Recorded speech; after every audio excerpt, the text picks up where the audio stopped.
सो आज कर और आज करे सो अब। बात इसलिए हो रही है, जो कार्य हम सोचते हैं हाँ हमको धर्म मार्ग में चलना है, तो इतने दिन बाद हम आगे बढ़ेंगे ही बढ़ेंगे, ये सब बातें अब काल्पनिक रखना योग्य नहीं है। कारण भी ऐसा है, एक वैराग्य समाचार जैसा है। विद्वान संजीव जी गोधा, उनको स्मरण संबंधी कोई दिक्कत हो गई है, ऐसा सुनने में आ रहा है। और ऐसा जीवन उनका निरंतर स्वाध्याय से रत ऐसा जीवन था, और ऐसे विद्वान के साथ में यह कर्म का उदय या कर्म का खेल, इसे समझ में लेने योग्य बात तो इतनी ही है कि हम अपना कार्य करने के लिए तत्पर हो जाए, स्वयं प्रेरित हो जाए। हमने जितने भी संकल्प विकल्प ठान के रखे हैं अपने जीवन संबंधी, इन संकल्प विकल्पों को अंजाम देने से पहले अपना निर्णय पहले कर ले कि मैं कौन हूँ। सबसे प्रथम अगर करने योग्य कोई काम है तो मैं कौन हूँ, ये निर्णय करना अत्यंत जरूरी है। और यह जीव इसी बात में चूक रहा है और बाकी सब कामों में व्यस्त हो रहा है। अपना करने योग्य कर्तव्य ये समझ नहीं रहा है। अत्यंत विचारणीय बिंदु है कि हमको सुखी होना है या नहीं। यदि होना है तो सुखी होने का उपाय क्या? यहाँ वहाँ घूमना, यहाँ वहाँ जाना, समाज में मिलना जुलना,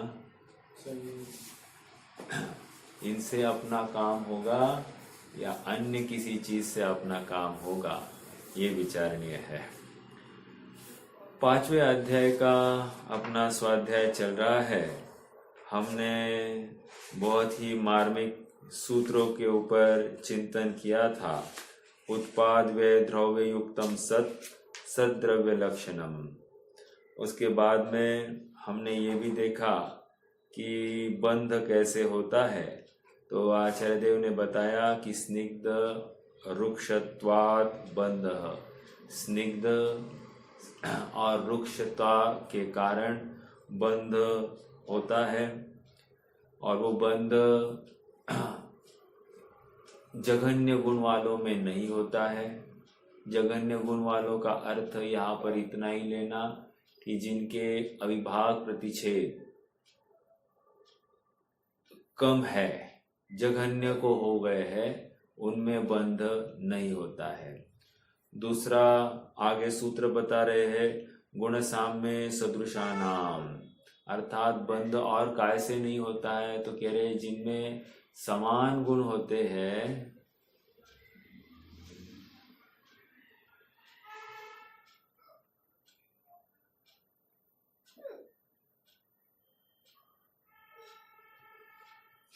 आवाज आ रही है मेरी? जिनमें समान गुण होते हैं, ऐसे समान गुण मतलब अविभाग प्रतिच्छेद समान है, उनमें तो बंध ही नहीं होता। लेकिन द्विअनुक स्कंद और द्विअनुक स्कंद, ऐसे 2 अणु वाला स्कंद, उनमें भी बंध नहीं हो सकता। या स्निग्ध स्निग्ध, रुक्ष रुक्ष, ऐसे 2 होंगे तो उनमें गुण साम्य नहीं होना चाहिए। गुण साम्य का अर्थ अविभागी प्रतिच्छेद, और सदृशानाम का अर्थ यहाँ पर ये स्पष्ट करता है कि गुणों की विषमता होने पर ही तुल्य या अतुल्य जाति वाले परमाणुओं का बंध होता है, अन्यथा नहीं होता है। तुल्य या अतुल्य मतलब सेम या डिफरेंट, ऐसे परमाणुओं का बंध होता है। किसकी वजह से? गुणों की विषमता होने पर ही। गुणों की विषमता जरूरी है, ठीक है। अच्छा, आगे सूत्र आया द्विअधिक गुणानाम तु। द्विअधिक गुणानाम तु कहकर आचार्य देव हमको समझा रहे हैं कि कोई भी बंध होने के लिए दो अविभागी प्रतिच्छेदों का अंतर होना चाहिए। तो भले वो स्निग्ध हो या रुक्ष हो, वो कोई माजरा नहीं है, तो बंध तो हो जाता है, लेकिन दो अविभाग प्रतिच्छेद का अंतर होना चाहिए। हमने कल केमिस्ट्री के आधार से भी देखा था कि सोडियम क्लोराइड Na+Cl-, तो वहाँ पर ऑक्टेट पूरा करने के लिए दो का अंतर, दोनों में एक प्लस चार्ज एक माइनस चार्ज, दोनों में अंतर कितना? कह रहे हैं दो का। तो इस प्रकार दो के अंतर से वहाँ पर बंध होता हुआ दिखाई दे रहा है, और फिर वो स्थिरता से युक्त उनमें स्थिरता आ जाती है बंद होने के बाद। आगे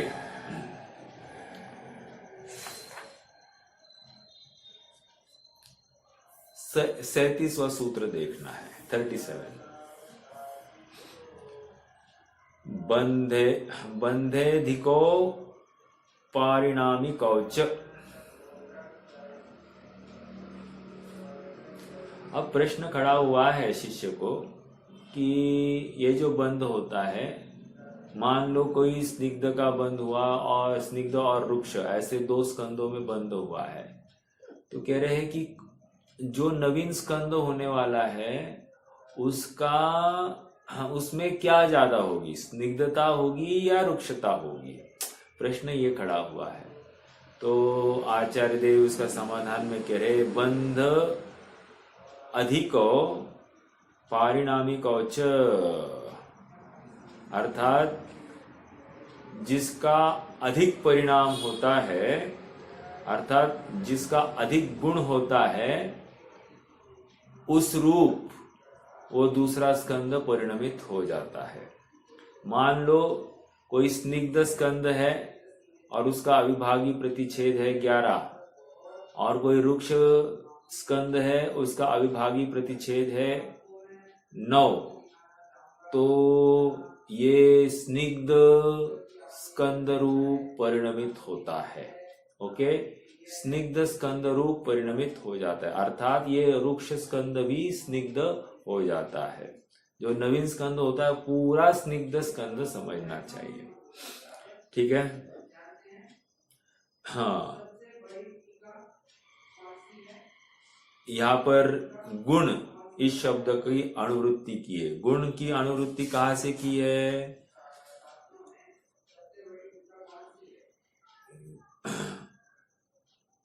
ये 34वें सूत्र से की है। ओके, आगे बढ़ते हैं। यहाँ पर इतनी सी बात है कि जो कोई बंध होता है वो जिसका ज्यादा अविभाग प्रतिच्छेद, उसके अनुसार वो स्कंद बनेगा। करो अगला सूत्र, गुण पर्यायवत् द्रव्यम। गुण पर्यायवत् द्रव्यम, गुण पर्यायवत् द्रव्यम, ये 38वां सूत्र है। अब ये भी फिर से आध्यात्मिक सूत्र है। यहां पर फिर से द्रव्य का लक्षण बताया जा रहा है। एक पहले द्रव्य का लक्षण बताया, क्या? उत्पाद व्यय द्रव्य युक्तम सत। सत द्रव्य, द्रव्य का लक्षण वहां पर सत बताया, अर्थात कोई भी द्रव्य सत होता है। और सत का अर्थ क्या कह रहे हैं? सत का लक्षण कह रहे हैं उत्पाद व्यय द्रव्यात्मक, ऐसा सत होता है। अर्थात सत मात्र उत्पाद नहीं है, सत मात्र व्यय नहीं है, सत मात्र द्रव्य नहीं है। हमने चर्चा की है उत्पाद व्यय द्रव्यात्मक, ऐसा त्रयात्मक वस्तु सत है। समझ में आ रहा है? तो अब यहां पर गुण पर्यायवत द्रव्यम, तेरे द्रव्य क्या है? देखो, जो भागों में परिभाषा आई है ना, मैंने आपको पूछी थी, वो यहां से आई है। गुण पर्यायवत द्रव्यम, गुणों के तथा पर्यायों के समुदाय को द्रव्य कहते हैं। क्या द्रव्य और कुछ नहीं है, गुणों के तथा पर्यायों के समुदाय को द्रव्य कहते हैं। अब यहां पर क्या कह रहे हैं, देखो, द्रव्य गुण पर्याय वाला है, बस इतना सा अर्थ है।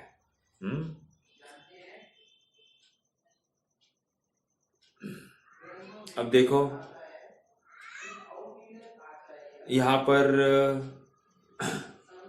दो तीन बातें हैं कि द्रव्य दो प्रकार के हैं, मतलब पर्याय दो प्रकार की है। एक द्रव्य पर्याय और एक गुण पर्याय। फिर से, पर्याय दो प्रकार की है, एक है द्रव्य पर्याय और एक है गुण पर्याय। द्रव्य पर्याय मतलब क्या? द्रव्य पर्याय मतलब अखंड द्रव्य का ही परिणमन जो हो गया है, उसको द्रव्य पर्याय कहते हैं। ऐसी द्रव्य पर्याय भी दो प्रकार की, एक होती है समान जाति द्रव्य पर्याय और एक होती है असमान जाति द्रव्य पर्याय। समान जाति द्रव्य पर्याय का कोई एक एग्जाम्पल दे सकते हैं क्या?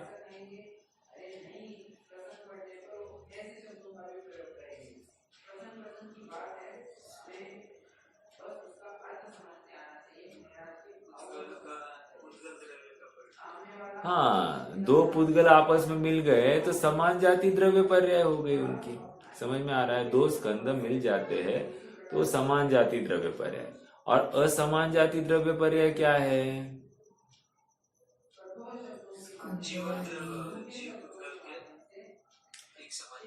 जीव और पुद्गल की जो पर्याय है, ये मनुष्य पर्याय कहो, नारकी पर्याय कहो, ये क्या है? असमान जाति, दो भिन्न भिन्न द्रव्यों की एक क्षेत्रावगारूप जो एक अवस्था बनती है, उसको असमान जाति द्रव्य पर्याय कहते हैं।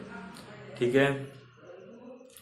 हाँ, अब देखो और एक बात, द्रव्य के गुण की परिणति रूप गुण पर्याय भी दो प्रकार की है, स्वभाव गुण पर्याय और विभाव गुण पर्याय।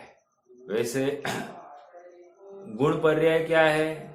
गुणों का परिणमन, लेकिन गुणों की परिणमन दो प्रकार की कह रहे हैं, स्वभाव गुण पर्याय और विभाव गुण पर्याय। ठीक है? तो यहाँ पर जो षड्गुण हानि वृद्धि के माध्यम से जो परिणमन होता है वो स्वभाव गुण पर्याय है। षड्गुण हानि के माध्यम से जो परिणमन पाया जाता है वो स्वभाव गुण पर्याय है। और विभाव गुण पर्याय क्या है? कह रहे हैं कि अन्य द्रव्य के निमित्त से वस्तु में जो विकार दिखाई दे रहा है, अर्थात प्रत्येक गुण में कोई विकार दिखाई दिया, ये विकार कह रहे विभाव गुण पर्याय है। ठीक है?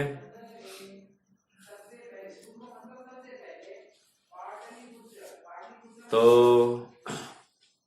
गुण पर्यायवत द्रव्यम अर्थात द्रव्य और कुछ नहीं, गुणों और पर्यायों का समूह है।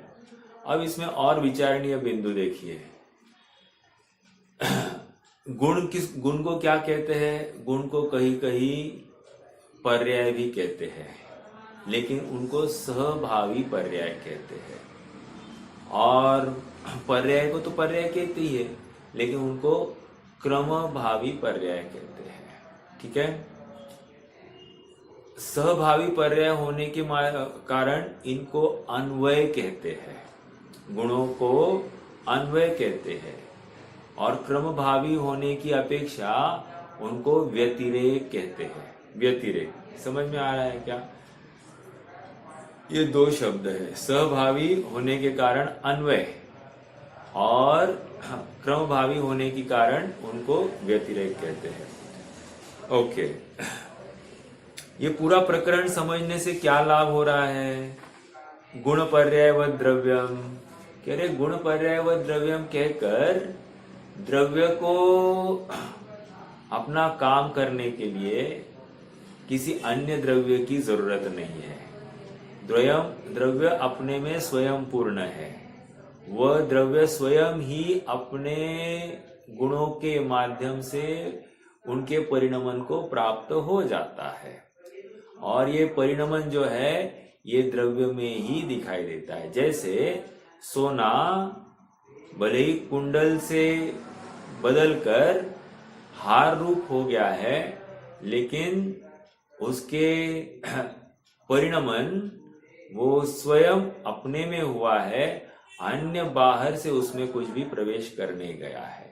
समझ में आया? तो सोना सोने रूप बना रहते हुए भी स्वयं सोने ने ही अपने सामर्थ्य के बल पर अपने गुण पर्यायों को वो प्राप्त हो गया है। पर्याय जो बदल गई है, हार से बदलकर कुंडल रूप हो गई या कुंडल से बदलकर मुकुट रूप हो गई, जो कोई हो गई है, कह रहे वो स्वर्ण की अपनी स्वयं की पर्याय ही बदल गई है, लेकिन स्वर्ण स्वर्णमय बना रहा और गुणों का भी परिणाम वहां पर दिखाई दिया है। ठीक है? हाँ जी, बोलिए। अन्य द्रव्य के निमित्त से वस्तु में विकार रूप भाव उत्पन्न होना विभाग गुण पर्याय, ये सिर्फ जीव में है ना, कि यहाँ पे जीव और पुद्गल दोनों लिखा है। हाँ विभाग रूप तो सिर्फ नहीं होगा। हाँ, देखो फिर से बोलिए। पुद्गल जैसे यहाँ पे विभाव पर्याय की अपेक्षा जीव पुद्गल ये दो द्रव्य क्रियावान है, तो विभाग रूप सिर्फ जीव में ही होगा, पुद्गल में भी। हाँ, देखिए ऐसा आता है कि जीव के निमित्त से पुद्गल को विकार हो जाता है। क्या कहा? पुद्गल में जो विकार हुआ है, जो द्रव्य कर्म रूप परिणमित हुआ है पुद्गल, वो काय की वजह से हुआ है? जीव ने जो परिणाम किया है उसकी वजह से तो पुद्गल में विकार उत्पन्न हो गया है। तो ये निमित्त रूप जीव का भाव कर्म बताया गया है। इसलिए अपन भी कहते हैं ना, भाव कर्म से द्रव्य कर्म और द्रव्य कर्म से भाव कर्म। द्रव्य कर्म पुद्गल है और भाव कर्म जीव का है। ऐसा होते हुए भी उनका आपस में निमित्त बताया गया है। समझ में आ रहा है क्या? तो ऐसा है ना कि पुद्गल में भी जीव का निमित्त घटित होता है। ठीक है?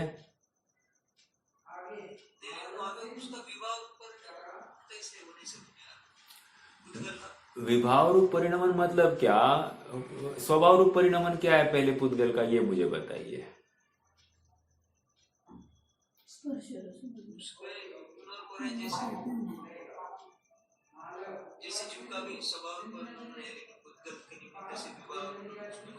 जीव का स्वभाव पुद्गल का स्वभाव रूप परिणमन क्या है वो बताइए मुझे।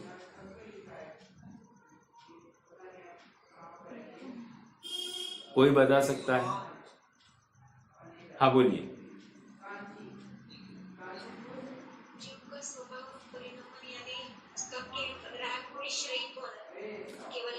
मैं पुद्गल की बात कर रहा हूँ।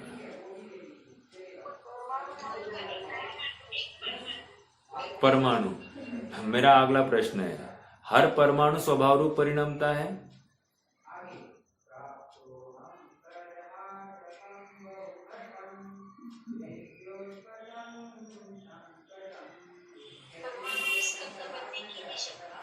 तो नहीं, किसने कहा सिंगल नहीं रहता? सिंगल रह सकता है, रहता ही है। वो परमाणु जो जघन्य गुण वाला है वो शुद्ध ही रहता है।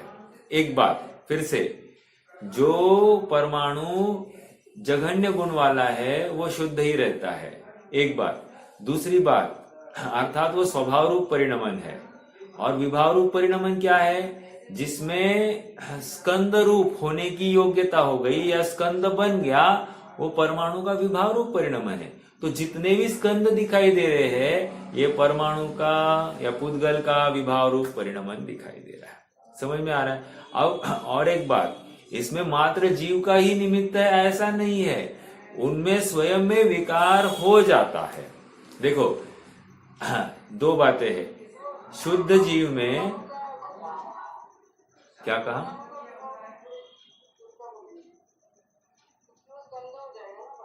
हाँ हो गया ना फिर।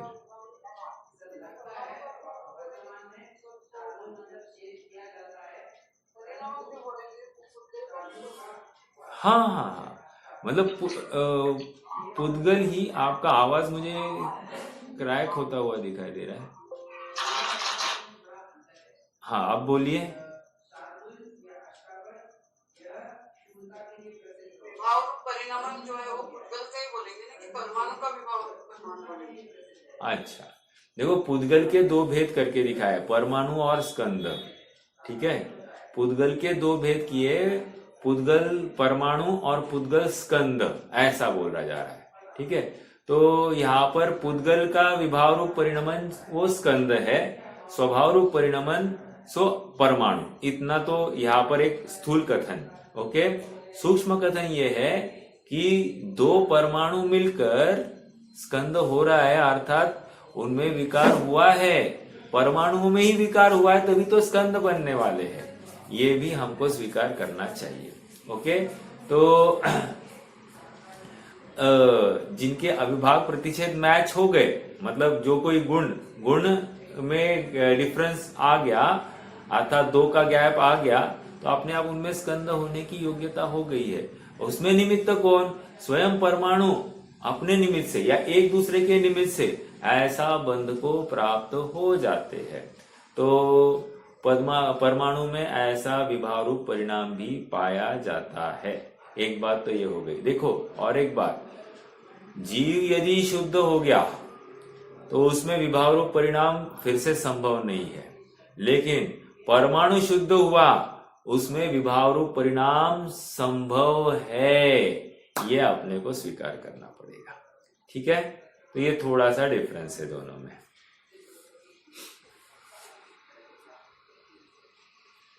ओके, आगे बढ़ना है।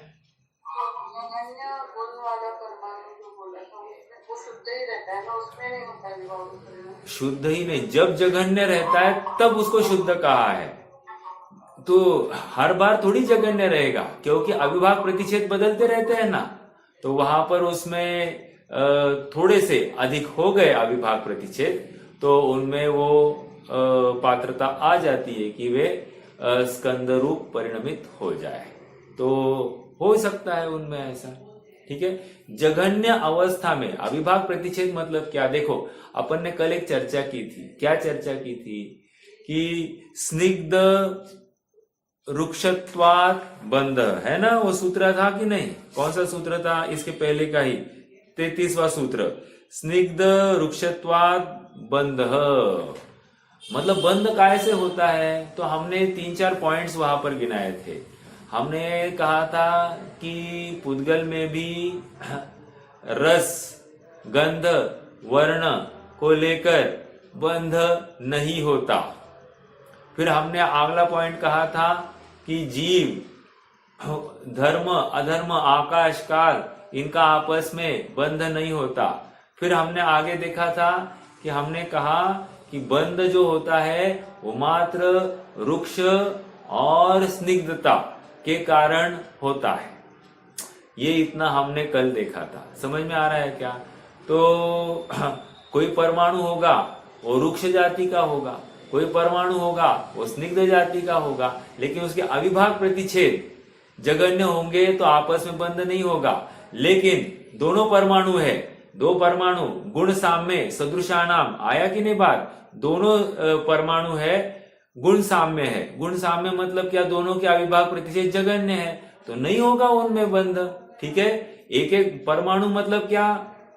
उनका एक एक ही एटम है, राइट? दो परमाणु का स्कंद होगा तो दो दो है, तो सदृशानाम भी है और साथ साथ गुण साम्य भी है। गुण साम्य मतलब क्या, अविभाग प्रतिच्छेद सेम है तो भी बंध नहीं होता। लेकिन परमाणु का भी दो परमाणु में अविभाग प्रतिच्छेद जगन्य होंगे तो बंध नहीं होता है। जैसे ही अविभाग प्रतिच्छेद बढ़ जाएंगे और उनमें दो का अंतर हो गया तो उनकी योग्यता बंधने योग्य हो जाती है। फिर उनको वैसा संयोग मिल जाए तो बंध होगा, नहीं होगा तो परमाणु बने रहेंगे, विरोध नहीं है, लेकिन बंध होने की योग्यता हो जाती है।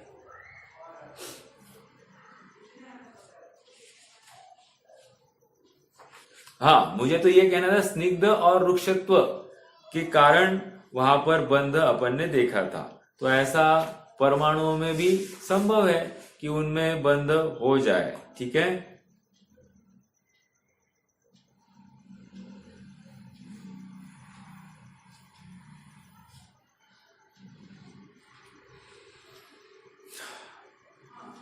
आगे बढ़े।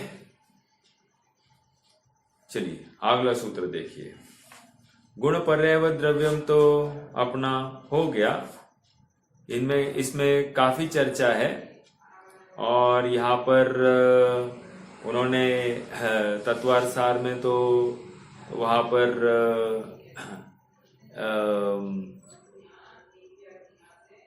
कर्म के कारण कर्म फल चेतना, कर्म चेतना आदि आदि सब घटित करने की कोशिश की है। और फिर ये भी बात रखी है कि मात्र जीव और पुद्गल ये दो द्रव्य ही क्रियावान है, बाकी अन्य द्रव्य तो भाववान है। 6 द्रव्य भाववान है, लेकिन जीव और पुद्गल ये क्रियावान द्रव्य है। यहाँ पर क्रिया का अर्थ हलन चलन की योग्यता या पात्रता के है।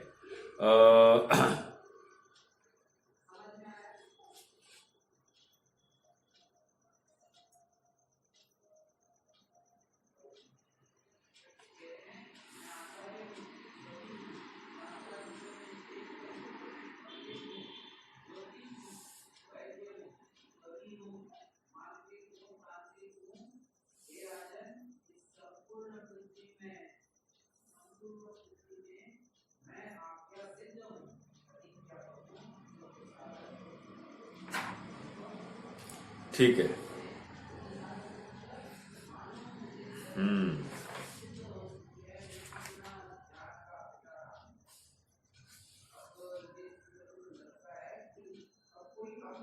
अब एक प्रश्न खड़ा हो रहा है। प्रश्न ये है कि पहले तो आप ऑलरेडी द्रव्य का लक्षण बताए हैं, क्या, सद्द्रव्य लक्षणम। अब यहाँ पर गुण पर्यायवत द्रव्यम ऐसा कहकर आप दूसरा भी द्रव्य का लक्षण क्यों बता रहे हो, क्या प्रयोजन है? तो उसका उत्तर, पहले जो बताया गया उत्पाद वे द्रव्य युक्तम सत, ये द्रव्य का लक्षण शुद्ध, सामान्य, अभेद और महान है। कोई वस्तु अपनी सत्ता का उल्लंघन नहीं करती, ये समझाने के लिए था। प्रत्येक वस्तु अपने द्रव्य पर्याय की सत्ता के विशेषण से है, ये समझाना था। द्रव्य पर्याय की विशेषण के मतलब क्या, द्रव्य की भी सत्ता है, पर्याय की भी सत्ता है, ये वहां पर बताने का प्रयोजन था। ठीक है, और वस्तुएं यहां से ही पढ़ रहा हूं मैं, पेज नंबर 112 पर है। ज्ञान गोचर, वचन गोचर सभी वस्तुएं सत्तामयी है। वस्तुएं अनेक है, उनके पृथक पृथक भेद कर व्यवहार की सिद्धि के लिए द्रव्य का यह गुण पर्याय रूप दूसरा लक्षण बताया। क्या कहा पहले इसमें, तो क्या कहा, ये सिद्ध करना था कि द्रव्य का लक्षण शुद्ध, सामान्य, अभेद, महान है। कोई भी वस्तु अपनी सत्ता का उल्लंघन नहीं करती, वो वहां की बात थी। अब यहाँ पर उनको कहने का ये लक्षण देने का प्रयोजन क्या है कि वस्तुएं अनेक है, उनके पृथक पृथक भेद कर व्यवहार की सिद्धि के लिए द्रव्य का गुण पर्याय रूप दूसरा लक्षण बताया। अर्थात गुण भेद करके तो हमको वस्तु का ज्ञान कराया जाना है। तो ज्ञान कराने के लिए उत्पाद व्यय द्रव्य, ये पर्याय की अपेक्षा से वह द्रव्य की परिभाषा वहां पर ये की गई, और ये सब सत्य है, द्रव्य का परिणमन हो रहा है, ये वहां से ज्ञान हो रहा था। लेकिन गुण पर्याय व द्रव्यम कहकर प्रत्येक द्रव्य अपने गुणों के माध्यम से पर्याय को प्राप्त होता है, और अनंत गुणों के पर्याय यह द्रव्य का अपना परिणमन है, यह भी समझाने का यहाँ पर तात्पर्य है। और क्या है, यहाँ पर यह भी बताना है कि पृथक पृथक ये अपने व्यवहार की सिद्धि, जैसे ज्ञान है, दर्शन है, सुख है, वीर्य है, तो ये अनंत गुण अलग अलग है, ये भी बताया, और प्रत्येक गुण की अपनी स्वतंत्र पर्याय ये भी बताया, प्लस प्रत्येक गुण का परिणमन कैसा कैसा होता है ये भी समझना चाहिए। अर्थात स्वतंत्रता से होता है, एक दूसरे के अधीन नहीं है। जैसे श्रद्धान हो गया सम्यक, राइट, या श्रद्धा की पूर्णता हो गई जीव को, तो जरूरी नहीं है उस समय में ज्ञान की पूर्णता हो या चारित्र या सुख गुण की पूर्णता वहां पर हो गई हो, ऐसा जरूरी नहीं है। तो इतना बताने के लिए ये व्यवहार जरूरी है। समझ में आ रहा है? इसलिए गुण पर्यायवत द्रव्यम के माध्यम से व्यवहार की सिद्धि होती है, इसलिए यह भी एक लक्षण समझना चाहिए। और उत्पाद व द्रव्य युक्तम सत कहकर वहां पर सतपना अर्थात उत्पाद व्यय का सतपना वहां पर सिद्ध करना ये प्रयोजन है।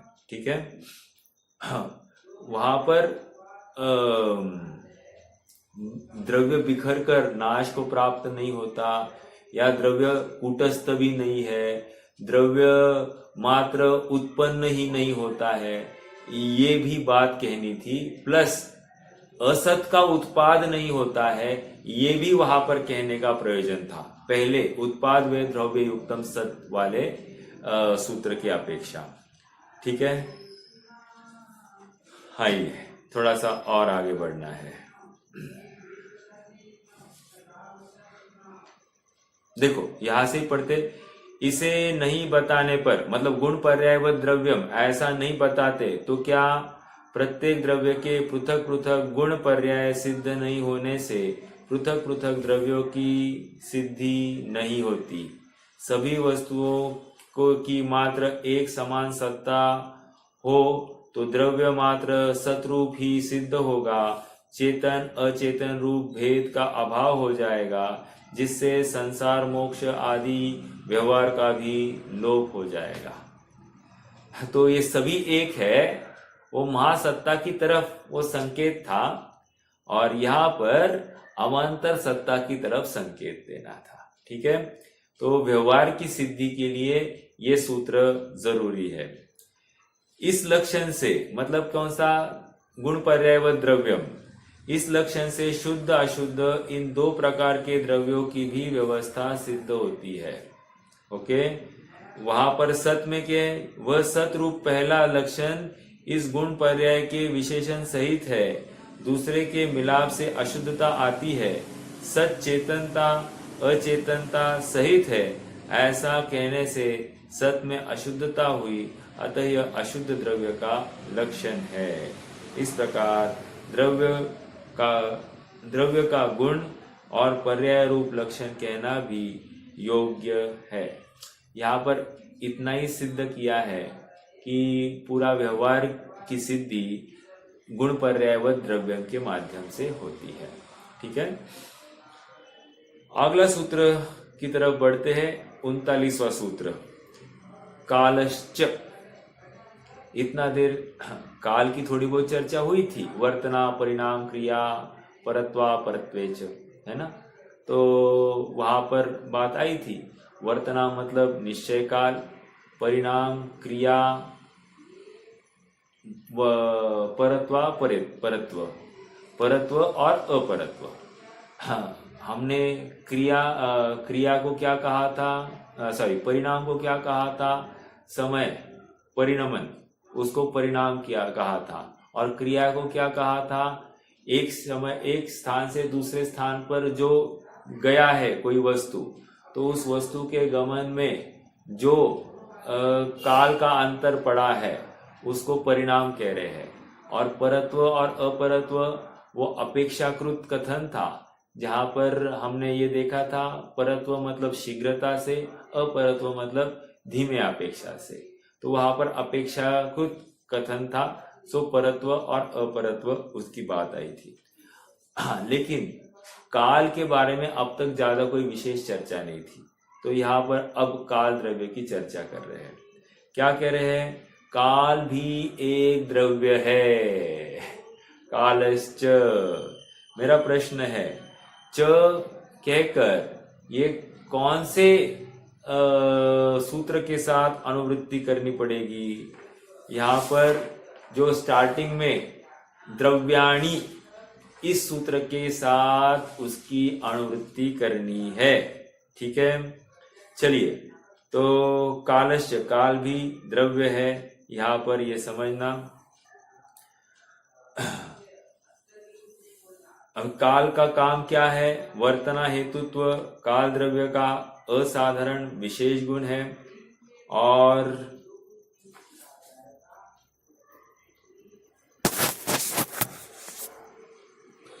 साथ साथ यहाँ पर ये भी समझना, कालाणु कहाँ स्थित है? तो कह रहे हैं कि लोकाकाश के प्रत्येक प्रदेश पर एक एक कालाणु अवस्थित है, रत्न की राशि की भांति, ऐसा आचार्य ने कहा है। ठीक है, एक बात तो ये है।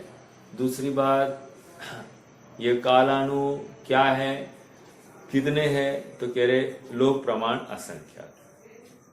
तीसरी बात, कालाणु क्या कायवान है या अप्रदेशी है? तो कह रहे अप्रदेशी। अप्रदेशी मतलब एक प्रदेशी। प्रश्न ये खड़ा किया कि क्या आपने ये काल द्रव्यों को अलग से क्यों मेंशन किया? उनके साथ ही आपने 6 द्रव्य है काल द्रव्य, मतलब 6 द्रव्यों की बात एक साथ क्यों नहीं की? तो आचार्य देव का कहना है कि यदि हम वहां पर कहते तो वहां पर काल द्रव्य को काय पने का प्रसंग बनता। काय पने का मतलब क्या? बहुप्रदेशत्व का प्रसंग बनता, इसलिए हमने वहां पर द्रव्य काल द्रव्य की चर्चा नहीं की। ठीक है, काल द्रव्य 2 प्रकार के हैं, हमने देखा, निश्चय काल और व्यवहार काल। घड़ी, घंटा, दिन, आयन, ऋतु, मास, वर्ष, ये सब व्यवहार काल समझना चाहिए। और निश्चय काल मात्र वर्तना क्रिया मात्र को निश्चय काल कहा जाता है। अब और एक बात,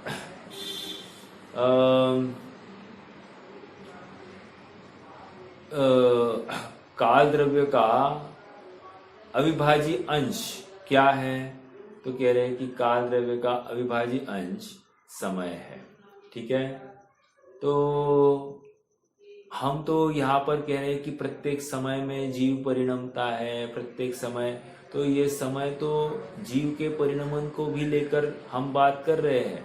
हाँ, कर रहे हैं, लेकिन मूलतः परिणाम ये काल का ही विशेष गुण है।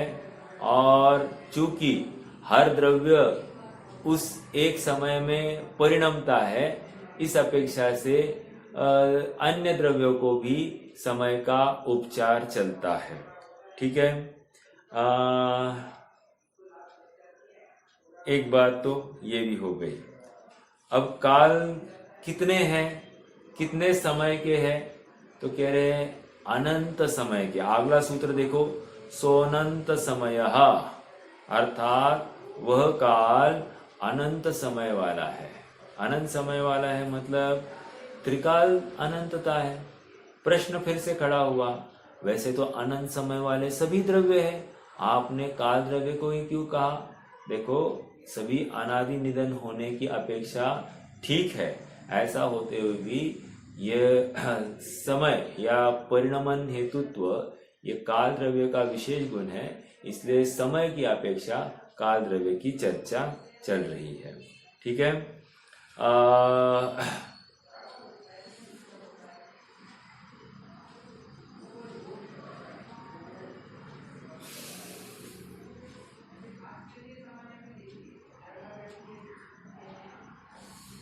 आगे 41वां सूत्र, अत्यंत इंपॉर्टेंट सूत्र। ठीक है। काल द्रव्य की और एक चर्चा है। चर्चा इतनी है कि काल द्रव्य तो मात्र लोकाकाश में है, अलोकाकाश में तो काल द्रव्य नहीं है। तो क्या अलोकाकाश के प्रदेशों का परिणमन होता है या नहीं? तो समाधान इतना ही किया, होता है। जैसे कोई कुम्हार का जो चक्र है, चक्र के नीचे जो कीली है, वो कीली अपनी जगह पर घूमती है, और अपनी जगह पर घूमती होने की वजह से क्या हुआ कि समस्त प्रदेश वहां पर घूमते हुए दिखाई देते हैं। तो भले ही वो कीली से काफी दूर है तो भी उनका घूमना दिखाई देता है। उसी प्रकार आकाश द्रव्य लोकाकाश में है और उसका परिणमन हो रहा है, तो अन्य का भी होना संभव है, ऐसा समझना चाहिए। ठीक है। 41वां सूत्र देखते हैं। द्रव्याश्रया निर्गुणा गुणा, द्रव्याश्रया निर्गुणा गुणा सेकेंड लास्ट सूत्र है। लास्ट एक सूत्र और बचता है। क्या है? ये भी बहुत इंटरेस्टिंग है। प्रश्न खड़ा किया शिष्य ने कि आपने अभी अभी जो गुणों की चर्चा की है, ये गुण क्या द्रव्य के आश्रित होते हैं? एक बात तो पहले ही बताया दिया गया था कि गुण पर्यायवत द्रव्यम, तो प्रत्येक द्रव्य गुण तथा पर्यायों के समूह रूप वो द्रव्य बना है। तो गुण तो द्रव्यवत ही होते हैं, ये तो समझ में आया था। लेकिन क्या ये गुण आपस में कुछ काम अपना एक दूसरे का करते हैं क्या? प्रश्न ये खड़ा किया गया था। तो वहां पर आचार्य देव कह रहे हैं गुण द्रव्याश्रया, द्रव्य के आश्रित, निर्गुणा गुणा,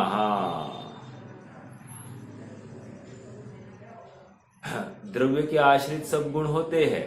ओके, ऐसा होते हुए भी वे निर्गुण है। निर्गुण है मतलब क्या? एक गुण दूसरे गुण का कुछ भी काम करता नहीं है। द्रव्य के आश्रित सभी गुण है, एक दूसरे में आपस में निमित्त नैमित्तिक संबंध तो गुणों में भी होता है। ऐसा होते हुए भी एक गुण दूसरे गुण रूप परिणमित नहीं होता है, एक गुण दूसरे गुण का कार्य भी नहीं करता है। सब अपना अपना स्वतंत्रता से कार्य करते हैं। ये द्रव्याश्रया निर्गुणा गुणा। प्रश्न यहाँ पर खड़ा किया, आप मात्र द्रव्याश्रया गुणा इतना ही सूत्र कहते, तो कहते नहीं, यहाँ निर्गुणा पद गुण का ही विशेषण है। क्या विशेषण है? दो आदि पुद्गल परमाणुओं का स्कंद भी द्रव्य के आश्रित है, परंतु वह पृथक पृथक परमाणुओं के मिलने से उत्पन्न हुआ होने के कारण गुण सहित नहीं है। यदि निर्गुण पद का प्रयोग नहीं करते तो स्कंद में भी पृथक पृथक गुणपणा सिद्ध होता। इसलिए देखो, समझ में आ रहा है क्या? स्कंद में गुणपणा सिद्ध होता, और यहाँ पर क्या कह रहे हैं? निर्गुण शब्द डालने से परमाणु में ही गुणों का पृथक पृथक होना संभव है। स्कंद स्वयं पृथक पृथक गुण नहीं है। निर्गुण कहने से एक गुण में अन्य गुणों का निषेध हुआ। निर्गुण का अर्थ क्या? एक गुण का दूसरे गुण में निषेध हुआ। देखो, एक गुण का रूप दूसरे गुण में दिखाई देता है, लेकिन एक गुण दूसरे गुण रूप नहीं होता। ठीक है, इस प्रकार स्कंद में गुणत्व के निषेध हेतु निर्गुण पद का प्रयोग हुआ है।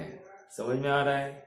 द्रव्याश्रया इस विशेषण से पर्याय के गुणपणे का निषेध किया गया है, क्योंकि ये समझ में आ रहा है क्या? पर्याय ही गुण है ऐसा नहीं कह सकते। मतलब क्योंकि गुण द्रव्य के साथ अनादि अनंत संबंधित है, उनका कभी नाश नहीं होता, पर्याय क्रमशः वर्तती है।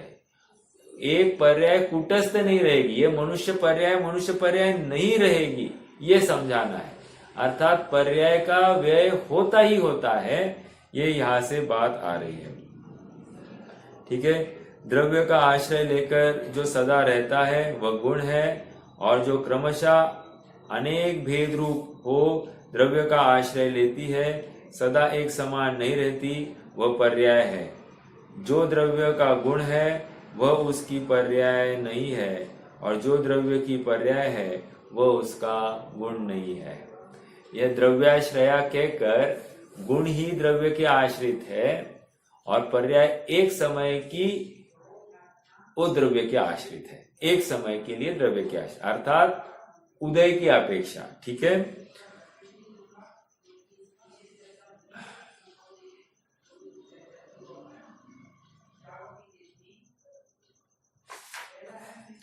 ठीक है।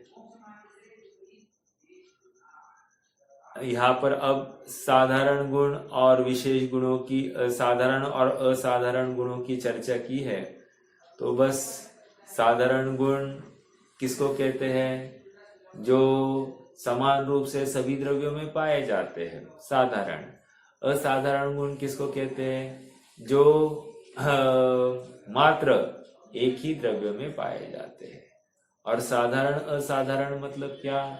साधारण असाधारण हमने देखा है कि वो किन्हीं दो द्रव्यों में जो पाए जाते हैं उनको साधारण असाधारण गुण कहते हैं। सभी में नहीं पाए जाते, मात्र किन्हीं दो तीन में पाए जाते हैं, इस अपेक्षा से वे साधारण असाधारण भी हो जाते हैं। ठीक है,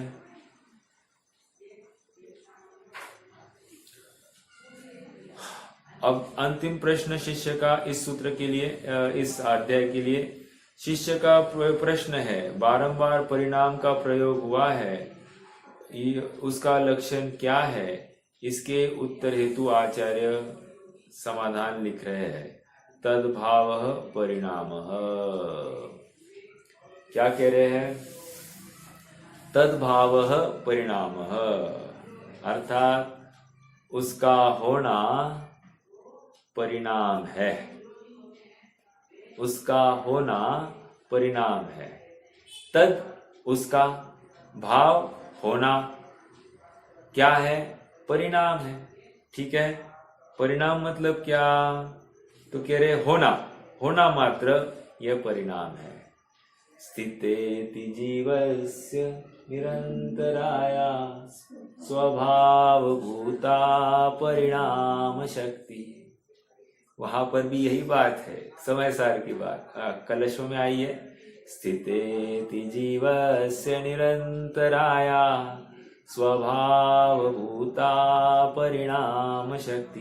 तो वो परिणाम शक्ति क्या है? और कुछ नहीं, उस रूप बने रहना, बस इसको परिणाम कहते हैं। द्रव्य स्वयं जिस रूप परिणमित होता है वह तद्भाव है, वही द्रव्य का परिणाम है।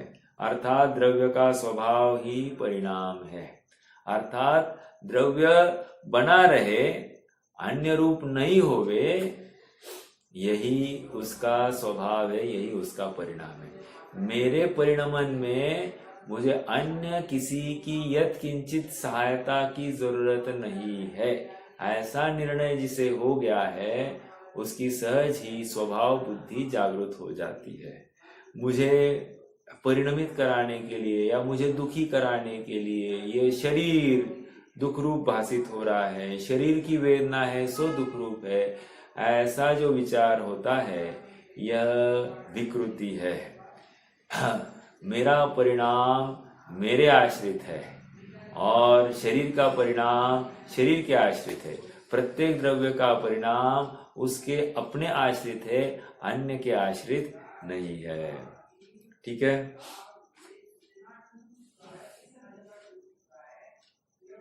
अब यहां पर देखिए नीचे एक प्रश्न है, धर्म अधर्म आकाश काल इन चार द्रव्यों का परिणाम मात्र अनादिमान और जीव पुद्गल इन दो द्रव्यों का परिणाम मात्र आदिमान है।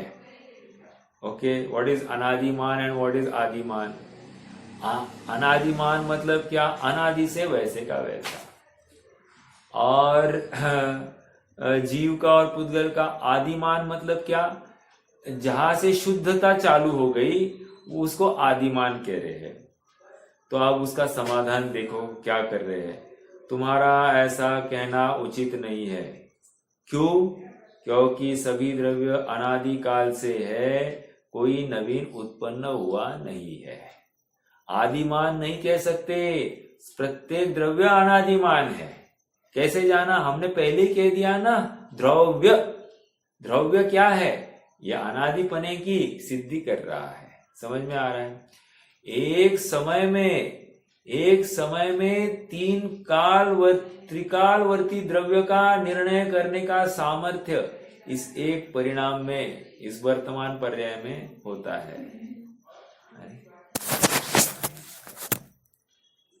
इसी पर्याय में है, यह हमको समझना चाहिए। एक पर्याय की ताकत कितनी है, अपनी त्रिकालपने को देखने की, स्वीकार करने की, मानने की ऐसी सामर्थ्य है।